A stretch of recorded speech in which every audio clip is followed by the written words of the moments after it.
So, as the chair of the CDCult, Committee of Culture, at the Council of Europe, you represent the interest of the Council of Europe member, but also you represent the UNESCO German Committee for UNESCO.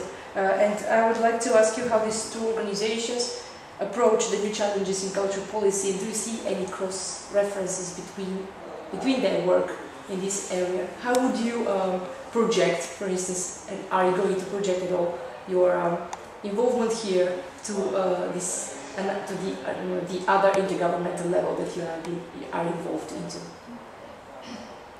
I think that policies of change is the word which brings together the challenges we have in all the multilateral arenas we are involved in. And in one hand, it's a very interesting moment for the Council of Europe, and for the first time also in partnership with the European Commission and many other actors, to really reassess where are we in terms of strengthening our artistic and creative realities in society, and working towards fair futures. Maybe that's a good impression.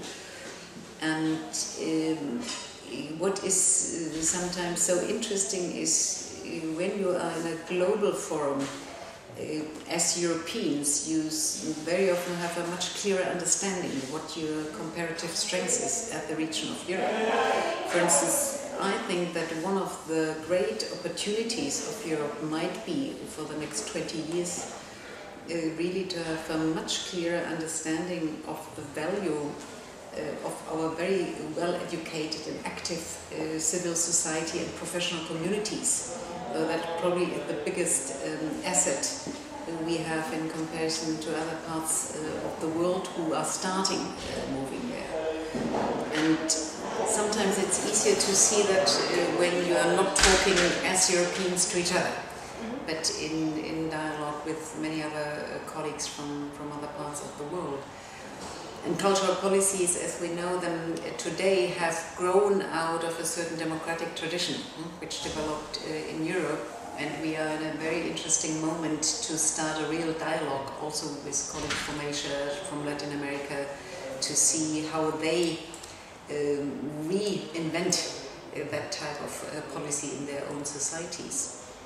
So my feel is, in the long run, or even in the medium run, we should become much more open. Even as a European conference, it might be very inspiring to get more voices from Brazil, from Australia. We had input to see together how to respond to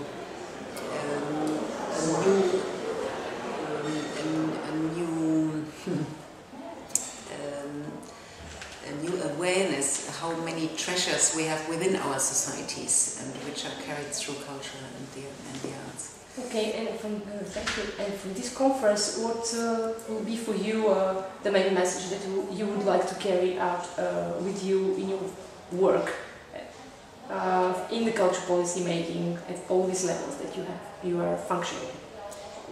I think it's so helpful to really dare and think more long term.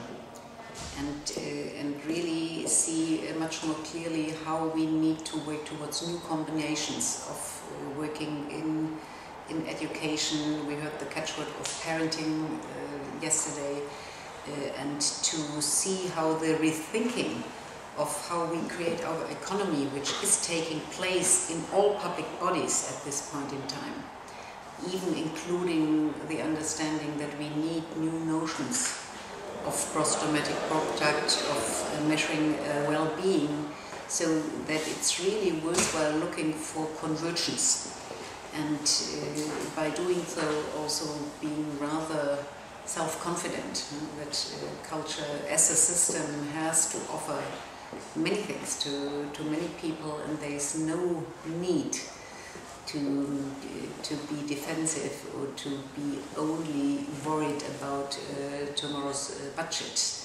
So that may become more clear maybe in 2030, but I'm rather confident that we are in a very interesting moment. Thank you.